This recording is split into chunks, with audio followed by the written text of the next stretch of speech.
Every day we coexist with evil. We witness the darkest side of human behavior. The suffering caused by one individual to others is something inherent in our society. As dedicated investigators of the criminal world, we're on a mission to uncover the most shocking crimes and get inside the minds of those who commit them. I am Lucas, and today I bring you another unreal true crime.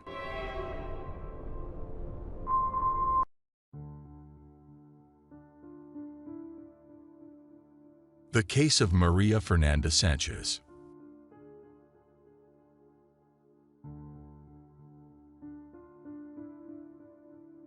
María Fernanda Sánchez, also affectionately known as Mafi, was born in the late 1990s in the warm state of Querétaro, Mexico.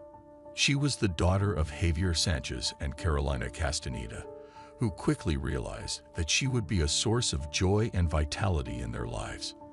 Mafi stood out from an early age, exhibiting an extroverted personality that paired well with her passion for travel, allowing her to easily make new acquaintances. She also had a deep love for music, which added a charming touch to her character.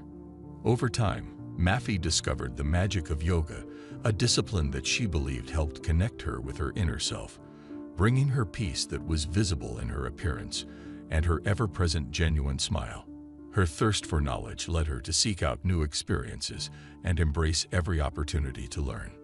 Mafi was a diligent student, resulting in a strong academic foundation. She chose to study communication and digital media at the Instituto Tecnológico de Estudios Superiores Monterrey. Her resume was impressive, boasting certifications in video editing and special effects from the Academia Artes, as well as digital marketing. From a young age, Mafi demonstrated ingenuity, an innate quality that she enhanced by pouring passion into anything that could elevate her creativity. These favorable conditions made it no surprise that she excelled in digital content creation, photography, and video editing. Mafi was the soul behind Mesh Productions, a small production house she created that reflected her passion for audiovisual production, visible through her social media presence. Her professional journey also included a role as a journalist at a magazine from 2018 to 2021, where she helped to increase the presence and prestige of her alma mater through social media content and contributed to educational note writing for Conecta. Between 2020 and 2022, Mafi interned in innovation and digital marketing at Kellogg's Company, also taking on a leadership role as the director of editing and production at Emporio Estudio, where she worked on projects for well-known companies. In February of 2023, the next chapter of her life brought her to Germany to pursue a master's degree in new media design at the European University of Applied Sciences. Ever enthusiastic to acquire new knowledge and meet new people, Mafi settled in a modest apartment in the Berlin district of Treptow-Köpenick, maintaining her sociable spirit and contagious joy. Despite feeling the impact of the distance from her homeland, she stayed connected with her family through phone and video calls, sharing her excitement about her new experiences and friendships. However, in July of 2023, a post in a group for Latinas in Germany on a well-known social network revealed a sign of vulnerability. Mafi was seeking a Spanish-speaking psychologist as she was going through a very difficult time. Like anyone away from home, although she had chosen to go abroad for personal growth, Mafi was also facing her own challenges. Despite new friendships and adventures in Germany, she began to feel a deep longing for her home, family, and culture. Mafi's life took a dark turn on Saturday, July 22, 2023.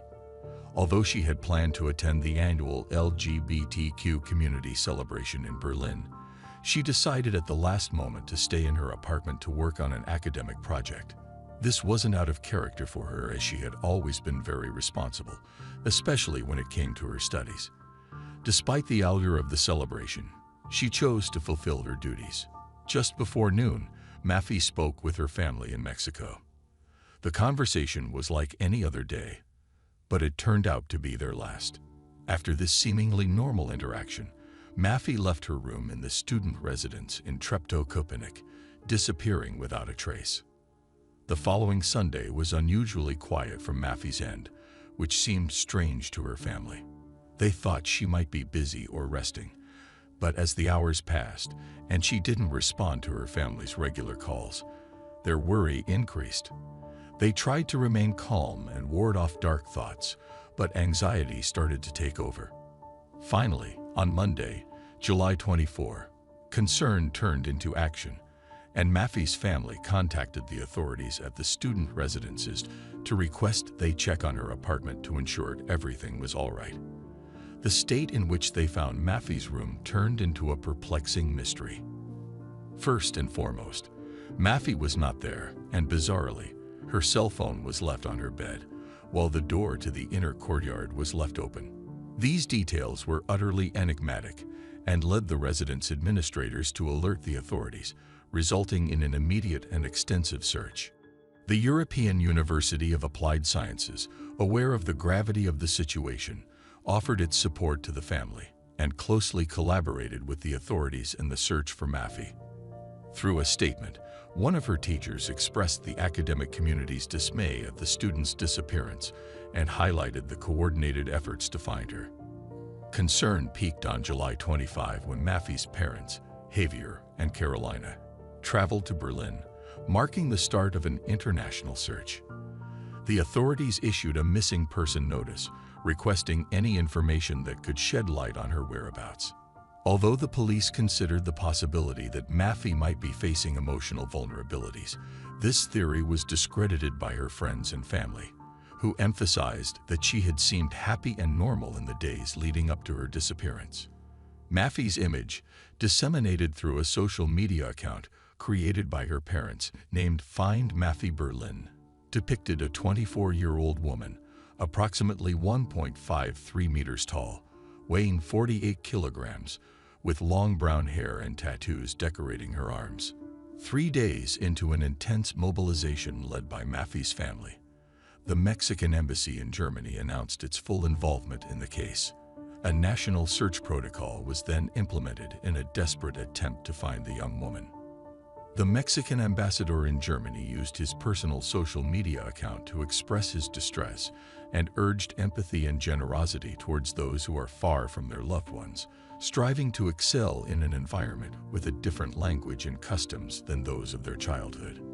On July 26, consular authorities announced the implementation of the protection protocol, known as Search for Nationals.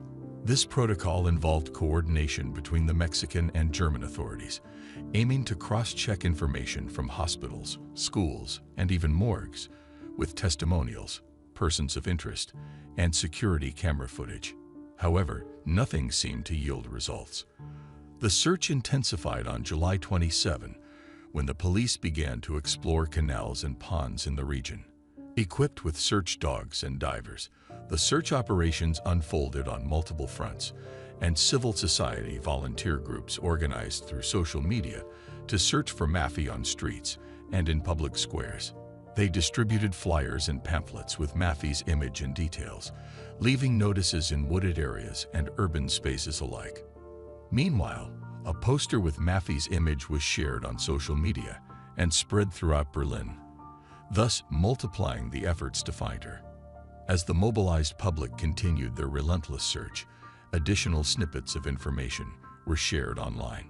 According to those close to the young woman, Maffei's room appeared to have been rummaged through before the authorities' arrival.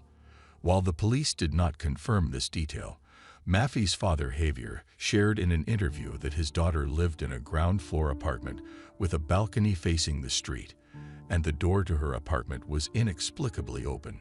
5 days since Maffei left her apartment, despite the lack of concrete information, the family maintained their optimism and hope. Her father pointed out that they believed the young woman was still in Berlin, as they had not been informed by the authorities whether her passport was among her belongings. On the same day, the family issued a statement thanking Maffei's university and the organized civil society for their support. While they shared their gratitude, they underscored the importance of keeping certain aspects of the case confidential to avoid hindering the investigation. Javier revealed that his daughter had plans to move to Spain in the coming days to meet up with her boyfriend, a young man she had recently met and with whom she was starting a relationship. The boyfriend's solidarity was demonstrated by his travel from Spain to Berlin to contribute to the search for Mafi. Despite the efforts, on July 31, the Berlin police reported that they had still not obtained any relevant information that could reveal Mafi's whereabouts, who had now been missing for 9 days. Up to that point, the collected evidence had not shed light on her location, and uncertainty still prevailed. On the same day, Mexican president announced his intention to seek help from his German counterpart to collaborate in the search for Mafi. Days passed slowly as Mafi's family fought to bring visibility to the case of their missing daughter, participating in various interviews to shed light on the baffling situation.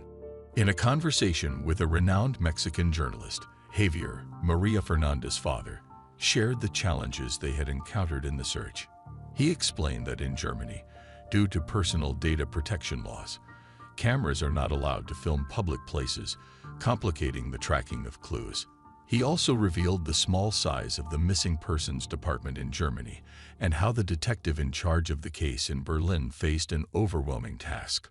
Regarding the Mexican authorities, Javier shared that they had received support and had been offered psychological assistance. The Mexican authorities referred to the case as atypical due to the time elapsed and the circumstances surrounding the disappearance. He added that the family was working on issuing a yellow notice through Interpol, hoping to extend the search beyond the borders of Germany and Mexico. Despite the many tears shed, he said they maintained strength and a positive attitude in their quest to find their daughter amid the difficulties and uncertainty surrounding the case. Desperation and uncertainty lingered as the days passed without news of Mafi. On August 3rd, following exhaustive searches and without encouraging results, Interpol issued a yellow notice for her location practically worldwide. Although authorities considered it unlikely that she had left Germany or the Schengen area, this measure reflected the determination to find her. On Friday, August 4th, a spokesperson for the Berlin police shared in an interview with local media that they had verified her possible whereabouts and were closely following up on the received information. However, the lack of details left everyone in suspense.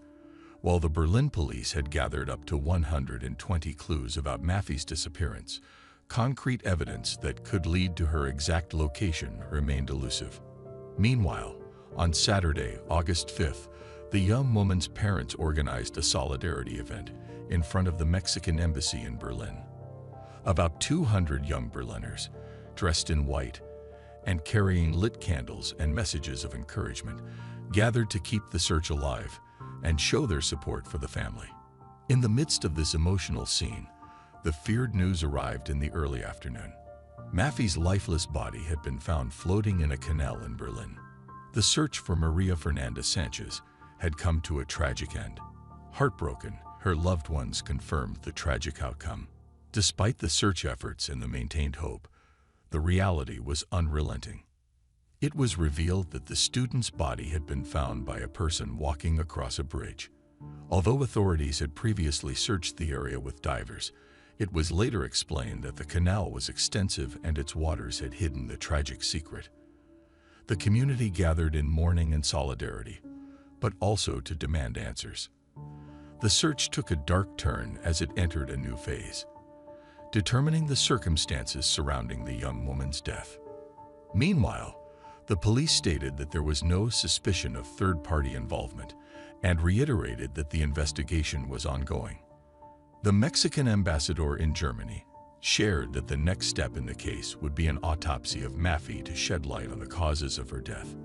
Although he assured that the body showed no signs of violence, caution was maintained until the autopsy was completed. In a statement issued by the Mexican Ministry of Foreign Affairs and the Embassy of Mexico in Berlin, the Sánchez Castaneda family expressed their gratitude for the support received on both sides of the Atlantic. They especially thanked those who had volunteered for the search efforts and requested respect for their daughter's memory and privacy as they navigated the difficult circumstances of their loss. The painful chapter in the life of María Fernanda had come to an end. However, questions still lingered in the air. pain and sadness spread throughout Mexico as news broke of the tragic end in the search for Mafi. Social media was filled with messages of comfort and wishes for eternal rest for her. Over 24,000 followers joined in a gesture of solidarity, while a feminist collective in Berlin and other volunteer groups also expressed their support with messages filled with love and strength. Politicians from various political streams in Mexico joined in the mourning, sending prayers, solidarity, and condolences to the parents, family, and friends of the young woman. The Secretary of Foreign Affairs in Mexico and current senator trusted that consular authorities would provide support to the family in this difficult time. The discovery of the body marked a new chapter in the investigation. It was known that the German authorities had received more than 120 leads about the young woman, and there were indications pointing to the days before her disappearance. But the situation remained secretive, and if there was any result from that part of the investigation, it is something that has not transpired. Although 2 weeks of intense search involved 500 people and covered more than 3,000 kilometers, there are still unanswered questions. According to Mexican media, the Mafi case brought to light a pending issue for the diplomatic representations of that country in Europe. Attention to mental health. The debate that opened highlighted that adapting to new cultural codes, discrimination, lack of support networks, and insecurity could deeply affect young people seeking a life abroad. The Mexican embassy in Germany reminded of the availability of a free window for access to mental health, while the Secretary of Foreign Affairs of Mexico offered tools a free psychological support platform for Mexicans in France and Monaco. A video shared by friends of Mafi, showing the young woman laughing and singing, reminded of her extroverted personality and all the vital energy that characterized her. That is why they asked for explanations to understand what really happened. On August 7th, 2 days after the discovery, Mafi's parents said that the Berlin police had not allowed them to identify their daughter's body. Sources close to the family confirmed that only the Berlin police had identified the 24-year-old young woman. The police statement reiterated that it could not be assumed that the young woman's death occurred due to the responsibility of third parties, but at the same time warned that the precise circumstances remained unclear. Media speculation was kept at bay, aware of the need to respect the official version. However, the police statement about Mafi's exceptional psychological situation and comments about her mental health raised suspicions about the true intention to investigate what happened to the last consequences. The how and why of her death were mysteries that tormented the Latin American community in Berlin. Attention was focused on the autopsy, a crucial step to dispel speculation. The most recent news occurred on August 9th and was published by a newspaper in Mexico, an informative medium that announced new delays in the autopsy. The newspaper managed to get answers from a spokesperson for the Berlin prosecutor's office, who announced that they would have to wait about 2 months to know the results of the autopsy, and that nothing is certain regarding the date of delivery of the body to the family. She pointed out that the autopsy had been ordered, but that it had not yet been carried out due to the workload and shortage of personnel. She added that it would take about 8 weeks before the result is available. Only from that moment can they think about releasing the body, but perhaps more investigations will be necessary before being able to deliver the remains to the family. The future of the investigation still does not seem to indicate immediate results. The repatriation of the body and the parents' decision on the final destination of Mafi depend on the results of the autopsy. The community cries out for clear answers and definitive closure, while the mystery surrounding the young student continues to weigh on the hearts of all those who followed her story with hope and much anguish. And well, that's it for today's case. As always, I appreciate your support for my work. If you subscribe, like, and share this video, it will help me continue creating content. This was another episode of Unreal True Crime. See you soon.